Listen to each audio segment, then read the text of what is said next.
You know what the funny bit is, right? I genuinely from the bottom of my heart, I hate Hublot, right? I just hate it.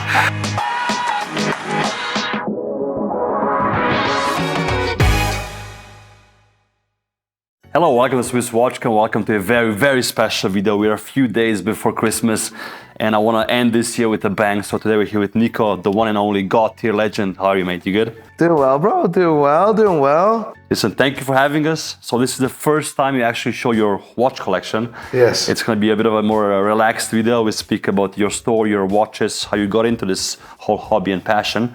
But first of all, I want to congratulate you on the massive success with YouTube. So how's the ride been for you so far? On YouTube and all the platforms you basically dominate. Wouldn't say dominate, mate. Wouldn't say dominate for sure. Yeah, it's been a hell of a ride. Like, I mean, 1 million subscribers. Yeah. My team was worked 24/7 to make it happen. To be the first ever to do it in our industry. Yeah. Yes. It's surreal, to be completely honest. It's surreal, and I'm living a dream. Like, yes. Genuinely, I'm living a dream. The watch world is very exclusive. Mm-hmm. And with the word exclusive, I mean, you're always excluded. You never belong to something. Yes. And I always wanted to make sure that there's no difference with someone spending 50 quid than with someone spending 50,000 on a watch.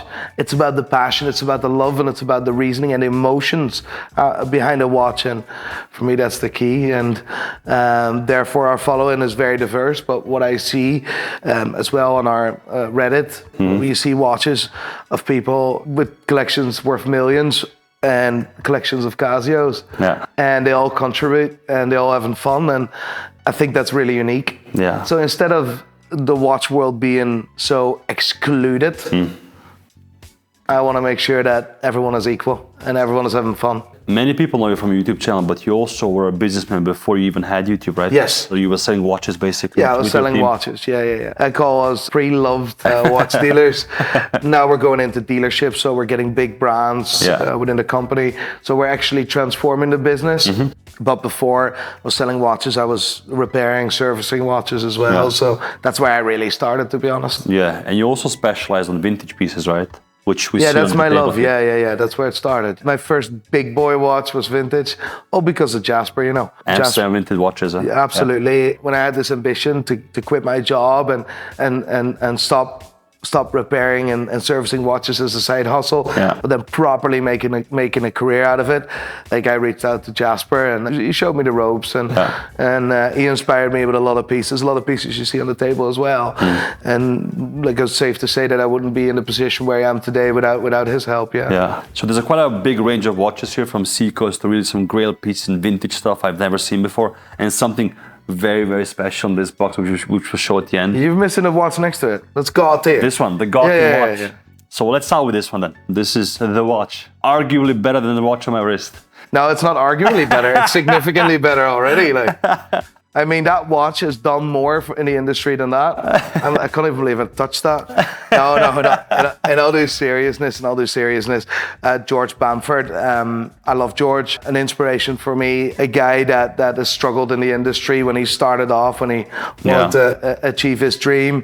Brands hated him. People didn't always like him, but he just went for it. And a big inspiration for me. An incredible guy. And it's my favorite brand. Like, nice. Like, period. Done. It's the God tier watch. It's the God tier watch. Exactly. Casio better give you like a big percentage of the company now. You know what the thing is, right? I always wanted to have the Casio dealership and stuff like that. Yeah. We chased them for 2 years and they said no. They just said no. But recently it happened. Recently we got it done, nice. Recently we got it done. So we're authorized Casio dealers. Nice. And I think in the first 12 hours of us announcing that, I think we sold out their UK warehouse. Like, I'm not even joking. Like, thousands of watches were gone. It was absolute madness in the office. So the next Casio you buy? That's it. That's the address to go to. All right. So what are we starting there with? We got some nice two vintage Seikos. Yes. I think that this is where my real journey starts. I always say my journey started at the age of 13, but I didn't have a watch. I didn't bought a watch. I didn't have the money, but that's where I started researching watches and trying to figure out what is it? What's the story? And this was my first real watch. right? And as you can see, it kind of looks like a Rolex Datejust at the time. Yes. And this is all my parents could afford at the time. It was gifted on my birthday, my 16th birthday. And from that moment, I was just obsessed. I mean, done, and I wore that every single day, and people asking, is that a Rolex? And I'm like, I was so, because that was for me the goal. That was the first time I realized that watches actually gave me a lot of confidence. Yeah, and power. And it gave me approval, approval. Yeah. And as a very insecure young man or kid even, that really gave me that boost, and it's maybe not good, but it helped me, And the next one is a bit. You wanted a bit more bling. Yeah, I wanted a bit more gold. You know what? More approval. Exactly. It's a day date. It's a proper day date, ladies and gentlemen. Gold day date. Ghost dial. Oh, ghost dial. Of course. Day date. Faded as well. This watch is my most valuable watch I have. This was my grandfather's watch, Yeah. And I sometimes see your videos, and back in the day, talking watches with Ben Clymer. I only wanted to watch the episodes with Ben Clymer. Yeah. This is the time where Houdinki was unbelievable. He was the guy, yeah. My grandfather is a big personality in the Netherlands. Done a lot of good in the world. As an estate in the Netherlands named after him, Nico van der Horstpark. Nice. My father is Nico II and Nico III. Yeah. My son, born 5 weeks ago, Nico IV. I mean, everything, that's my grandfather, right? Yeah. So for me, that man meant the world. And the fact that I own his watch or have his watch, that means the world. So what are the next watches you want to jump into? I think this one, my Oyster Perpetual. It's not a very special watch, is it? No engraving, no special. No engraving, nothing. I was gifted this watch on my 30th birthday on our last family holiday. My mom is luckily, and I'm very fortunate that she's still with us, and she was able to see my wee man and meet her grandson, But yeah, that was our last family holiday, and we knew that was going to be our last family holiday, and it was my birthday, and I just wanted a watch that I would be able to hand down to my kids, which in this case, perfect. We will. And the reason why it's not engraved is because I want to do that. I want to make that decision. I want to do a funny engraving, and this is really, really, really important watch for me. People use the watch industry as a cash cow with fake stories and all sorts. This is how brands, or a good few brands, try to sell their watches with stories and fake stories. But there is nothing like a Rolex. Yeah. You can love it, you can hate it, but there is just nothing like a Rolex. That's my Oyster Perpetual. So then we have actually a watch which I also own, so we have a common piece in the collection. This is a watch I bought at retail in 2019. Yeah. As you can see, I properly wore that. Yeah. I love it. I love it. I travel a lot, right? And for me, a GMT function or a world timer, these are my go-to complications when I travel, right? Absolutely love that watch. This is a daily beater. I haven't worn this very much this year, but absolutely love that watch. Awesome piece. Yeah. And you also wear the AP a lot, right? AP, the chrono. The AP 26331 chrono. It's also 2019, funny enough. Nice panda dial. Yeah, I wear, this is the watch I wore the most in 2022. The most beautiful bracelet in the world. Yes. The most beautiful bracelet in the watch world, period. Absolutely love this watch dearly. It's not the most reliable movement, right? Let me put it out there, right? This is probably the watch that went back to AP the most, right? And friends of mine, some of them that own this watch as well, have the same problem. It's not the most reliable movement. I just love that bracelet. And from when I was young, in my early 20s, when I was trying to act like I was someone when I wasn't, in Marbella, in a nightclub, when you wore a fake watch because you wanted to show off and you have nothing to show off for, but you want to fake it, right? Fake it till you make it. Yes. There was always that AP bracelet. This was in my early stages of life when I didn't know what was really important. And I always said one day I will own an AP, a real one that I can wear every single day that doesn't break. The last part didn't apply because the real ones go as well. You're still searching for that. I'm still searching for that one. So on the topic of AP, this is the watch I've recently seen you wear the most. Yes. What do you nickname it? Music box or something, or DJ set? Like AP calls it music, right? I don't know why, but yeah, I know it was music, but they could have come up with a better name, like, to be honest. But for me, this dial, this watch doesn't do justice on photos. When I saw this watch for the first time in real life, and I saw this at AP House in London when I was picking up a piece unique, which was in service with them for about 2.5 years. They showed me this and I was absolutely in love. I said, I want that watch when we hit 1 million subscribers, for the simple reason, this dial represents my YouTube channel. This dial represents my life, up and down, up and down, up and down. And it also means something to me because it reminds me of the fact that you wouldn't have any good days if there weren't any bad ones. You wouldn't have any good months if there weren't any bad ones. Although YouTube gave me a lot of good stuff and gave me another chance in the watch world and the industry I love so much. It also gave me a lot of anxiety and moments where you're like, I can't do this anymore. I can't. Like this dial represents the lowest of the low and the highest of the high. Nice. And I love love this watch very, very much. As outrageous as people think I am, I'm actually a very classic person wearing watches, and sometimes the way I dress, it's not always on camera, to be honest. But this is my playful watch, my Nico Leonard watch, my YouTube watch, my me watch. And I think AP is miles ahead of the competition today. Like, not just doing this watch doesn't represent that, but this watch is part of speaking to a younger generation of people that do well in life. Definitely. Nice watch we need. So you said you wear sometimes more classical watches where we come to the watch on your wrist.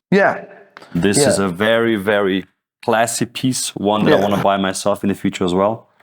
What are we looking at there?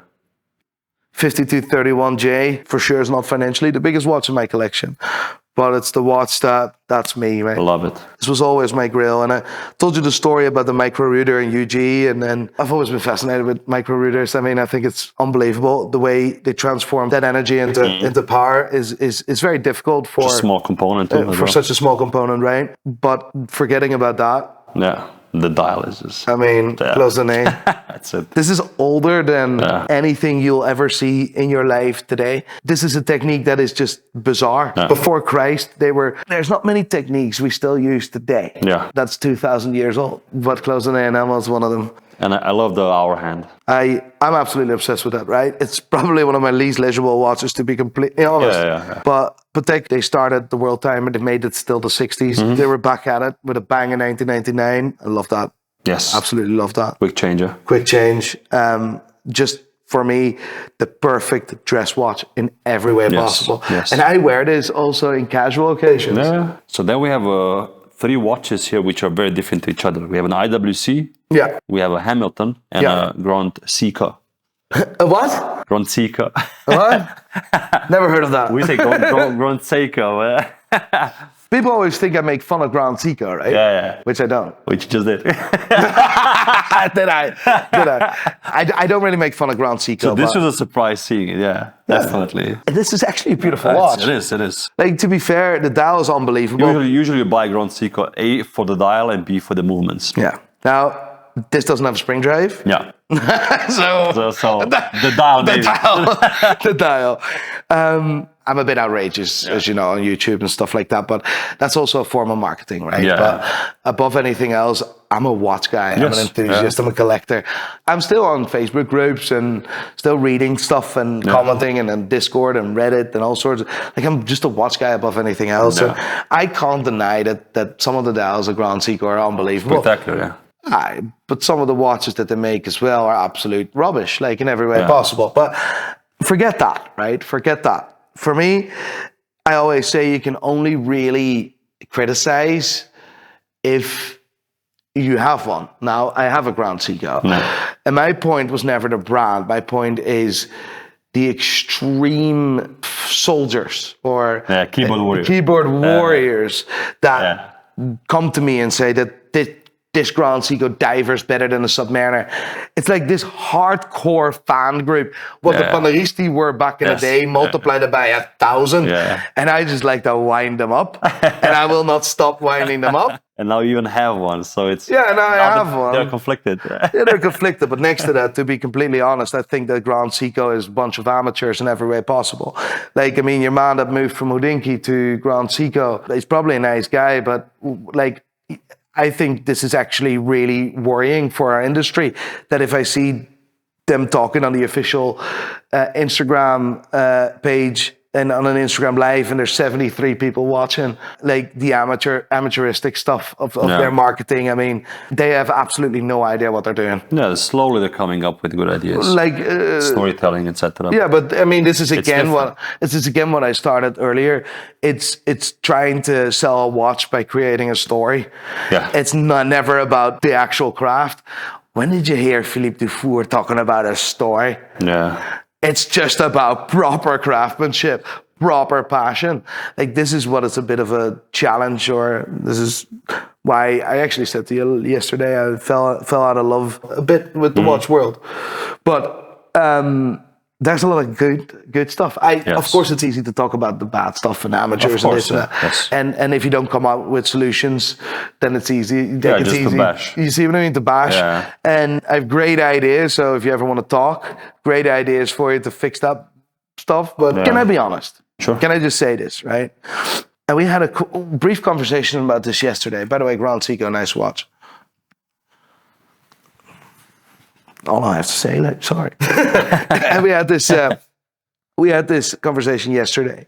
And I think in 10 years, the watch world will look completely different. Breguet will struggle. The younger generation, the 35-year-old, the 30 to 40, the 30 to 50, that's the generation. Even less, huh? Even less. Even younger. New generations are starting to make more money and wanting to buy more mechanical watches. If we don't change a few things in our industry today, that's over, mate. That's over. That's done. These guys are not interested in that anymore. Whenever Patek will not be cool anymore, which will potentially happen if they go the same direction they're going. And don't get me wrong, absolutely love what Patek has done this year. But they don't speak the language of the next generation. And this is the problem with a lot of watch brands. And I can say, and I can give Hublot all the hate in the world, and I do that, as you know, every week. Slightly, yeah. But they do speak the language of the next generation. They what? It's hard for me to say, but they do speak the language. Shut up, you bastard. But they do speak the language of the next generation. And AP is doing a great job, and Vacheron will struggle. And I hope not. But what I'm telling you here is the younger generation are not used to how we connected emotions to watches. Yeah. They're just listening to bullshit stories made up by some marketing agency. You see what I mean? And this is where it went wrong with Panerai as well. The marketing agency didn't even know that half the watches they were posting online were fake. Exactly. I mean, like, or retouched a lot, or Frankenstein watches. You see, it's. I know for a fact that the entire watch world knows my name, although they're embarrassed to admit, which is fine. I'm hated. I'm loved. But I always speak the truth, and I'm not always right? But I speak my truth. Yeah, at least you go to bed like with a clean conscience. I don't know how I got into this story, but anyway, it was Grand Seiko. That's how we got there. Got you emotional. Oh no, I actually wanted to say that because this is what Hamilton does really, really well. Like, I only bought this, right? This is the funny bit, is I don't get free watches. I bought this for the sole reason that I wanted to support a really cool thing that Hamilton done. They collaborated with a video game. I mean, that's cool, right? And I just want to support that. Far Cry 6, I have the game somewhere as well. I don't really have time to play video games, but I bought that for that reason, and that reason alone. I've worn it 2 times, I think, as you can see. But I just wanted that because I thought it's such a cool move. Support a cool idea, basically. Yeah, and this is what I like to see. And a Rolex will always be there, but we're going to see big changes. Nice. IWC, Portuguese. I love IWC, no. There's another, I'm not allowed to show it, but it's nice. It's a bronze chronograph in the back, I love that. I love chronographs, I love IWC. Stephen, my right-hand man, is literally given up his life to sort out mine. And whenever he joined me, I said, I'll buy you a watch. But at the time, we couldn't afford that. I couldn't afford it. And I think this was last year, just before Christmas. He and I were in London for something, and I saw that green, right? I saw that green. He's an Irishman, and when I saw that watch, I was like, that's it. So I bought him that watch, and I bought one myself, and then that was like this kind of weird marriage type of thing. You see what I mean? But he'll probably say it differently, but for me it was like he worked his bollocks off, same as my entire team. Yeah. And genuinely I hope that in 25 years, when he still stands next to me, that there's a day that we spontaneously wear the same watch, nice, right? Yeah. Because that is creating that emotion. Yes, with exactly. it. And I love that very much. Then we've got some big pieces here on the table, huh? So let's start with maybe the modern version, and then we'll go into the vintage pieces. Yeah. Beautiful watch, the most complicated Rolex today? Most complicated Rolex ever produced, yeah. How did you come to buy this one? Sky Dweller was always the watch for me. Yeah. I loved it. Was never a big fan of the Oyster Flex, but when I saw this on the Oyster Flex, I was like, I want that in my life, period. There's no emotion, there's no story, it's just a cool watch and a very functional watch as well. It's a proper tool watch for me. Yes. Like in a way of being able to read multiple time zones when I'm abroad, and definitely now I'm a father. Every time, doesn't matter where I am in the world, every time I come into the hotel room and I go to bed, I always call my missus, and that makes me just quickly to look what time it is at home. Nice. And then a watch which doesn't say much to me, but for all the Rolex guys out there, this is a very important piece, correct? Yeah, very important piece. I see engraving on the back, I see a Comex inscription on the dial. So tell us, what are we looking at here?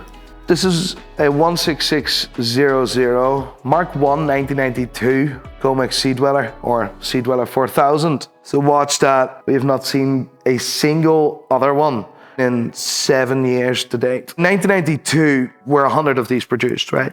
These were for actual divers, for the Comex divers, right? With the number on it, Mark 1. And in 1996, this watch was replaced with a Mark II. Everyone always sees the Mark II floating about, but no one has ever seen a 1992. And this is one of them. And this is one of them. And I don't think price is important on a piece like this, right? I think we all know the importance of the collaboration of Comex and Rolex, but if you see on auctions, right, the rarest pieces in the world, and still in the last 7 years, none of them ever come up. In the last 7 years, none. Like, I mean, that says it all, right? And every single rare watch, from piece uniques to world timers to mad tourbillons to mad minute repeaters to the maddest vintage watches to John Player specials to 63.9s to Paul Newman's watch. Yeah. Still, Can't compete with 1992 has not been seen. For me personally, and this is Jasper again, had a big influence on me, and definitely as a lover of vintage watches, because there's one thing in the watch world money can't buy. Yeah. That's that. Even if you have 10 million in the bank, you can buy all this, right? Yeah. Except these two, because that's more story. You can buy any special Richard Mille, you can buy whatever you want. But this, you can't. No. This is the watch that money can't buy. I think that's I think the pinnacle for a collector, finding the watch that just money can't buy. Yeah. I found that in this watch. So what do we have here? We have two nice Rolex Daytonas, not that much. I don't know the reference numbers, that's where you come in. 6265. You know why it's 6265? No idea. It's the last generation of that type of watch, right? So this is 1987, right? Do you remember when the first Zenith came out? No. 1988, right? So what you see here is a Oyster, so it's waterproof, right? So this is a waterproof chronograph where the 63.9, some of them, and definitely the second batch of the 63.9s, the steel bezel pump pushers. Yeah. Watch wasn't waterproof. Yeah. Right? The 6263 generation at the time made a change in that, but the difference with the 6263 was the big light bezel, right? And with the 6265, they went back to the OG, which actually is very close to 6234 or 6238, right? Yeah, of course. Where, however, the tachymeter was inside the dial rather than on the bezel. Yeah. But for me, this looks more like the OG chronograph of Rolex, and therefore the 6265 is my favorite reference number. But next to that as well, that's my birth year watch. For me, that was important. I needed to have a birth year watch and I needed a chronograph. I couldn't afford a Patek, and I always was obsessed with Rolex. So it just made sense. And I was quite lucky that I was born in 1987, to be honest. Oh, yeah? Because if I was born in 1988, I wouldn't have been able to have a vintage Daytona as a birth year watch. Yeah. Awesome, beautiful piece. And then the full yellow gold watch. the full yellow gold Daytona. Yeah. I've seen something similar years ago when I photographed one. So what are we seeing here? What you see here is a full 14 karat 626-3. 14 karat, that was designed, made for the American market. And approximately 1% in that era was made in 14 karat, making that approximately 20 watches that were produced in 14 karat at the time. Oh, nothing. And we're talking about 40 odd years ago, 45 years ago. So how many do you think that there's still left in the world? Yeah, not many. And in this condition, probably even less, right? Where the stamps 14 karat are still on it. Yeah. Where everything is original, every single part of the Volju 77, like everything is still there. Yeah. And for me as a collector, that's the prime. Like, John Mayer, the famous video, best watch video I've ever seen in my life. I'll never top that, and genuinely, I will stop my career. If you ever want to get rid of me on YouTube, just get me a video with John Mayer. I'll stop forever. Like, if I am ever able to have a conversation with him about vintage Daytonas, because that's where it started for me, vintage Daytonas. Yeah. Yeah. A watch which never saw the light of day. It's the first time this watch comes on camera, you know. Everybody that collects APs or loves APs, knows APs, reads about APs, you've never seen this, right? Never. So thank you for allowing me to show this piece. Of course. Yeah. I genuinely just want to say this, right? I think the best release of AP, and this is a bit controversial to say, right? A lot of people disagree with this, is the 25th anniversary. Do you remember the 25th anniversary of the Royal Oak? Yes. The pure symmetry on that watch was just pure, right? The winder was a ball egg, right? An absolute ball egg. But it was the perfect watch. And whenever I heard that there was a piece unique of that watch, you went on the hunt. I went on a hunt. A hunt of 2.5 years that ended for me in the heights of lockdown. Broke, 1, right? 2, tired, 3, nearly arrested 3 times because I crossed borders illegally and all sorts of mad stuff, because I drove, because I couldn't get a plane. Yeah, yeah. And it ended up with me finally achieving and finding that watch and having that in my hands and having the deal concluded. Beautiful. So what are we looking at here? And you're looking at a full platinum piece unique based on the 25th anniversary of the Royal Oak. This is the only one in the world. This is insane, man. And you'll never see another one in that configuration with that color. Mother of pearl sub-dials and dials, basically. For me, that is collector's dream, right? Yes. And still today, funny enough, the first time we ever spoke watches, I think it was 2 years ago. Yeah. We spoke about that watch. Yeah, we did. We did. We spoke about this one as well. Yes. And I genuinely, from the bottom of my heart, my son will keep this for the rest of his life, and hopefully it goes to another generation. Insane, beautiful. So this is a piece unique AP. Yeah. There's photos of the archives, and as well, this is a unique reference number. So having all these nice watches, you said you fell in love with the industry a bit this year. Yeah. But do you have a grail, or do you believe in a grail, or is the concept a bit too loose? No, because when you finish, it's like people like me, people like we're not built to be satisfied, mate. Yeah. Like, I mean, it's a fact, right? We're not built to be satisfied. Yeah. This year, I absolutely fell in love with Chronivelt. Yeah. And I'm going to follow them closely in the years to come. I have that on my list. That's the chronograph. That's it. That's now.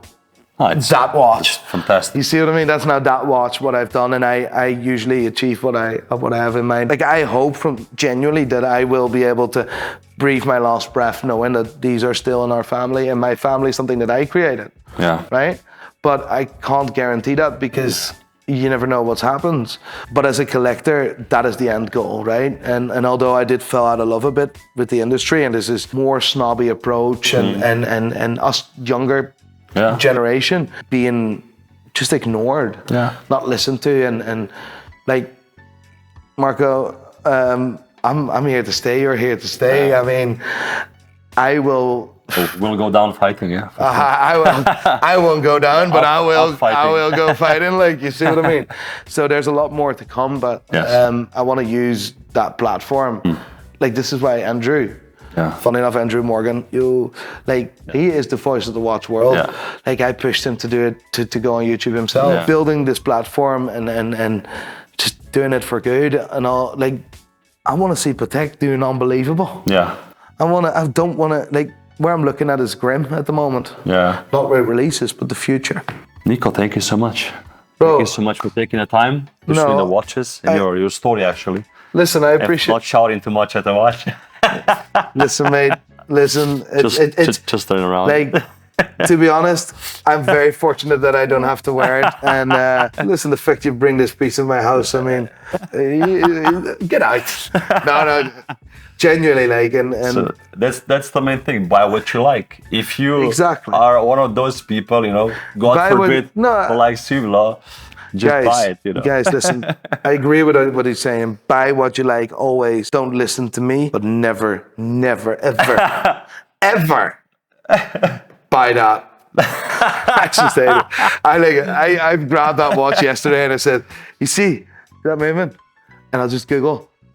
$150 something. Yes, $150 and you paid. Sure. You know what? It's fine. Well, listen, I love it. I'm happy with it. So it's about what the watch tells you. Yes, exactly. And it tells a lot about you.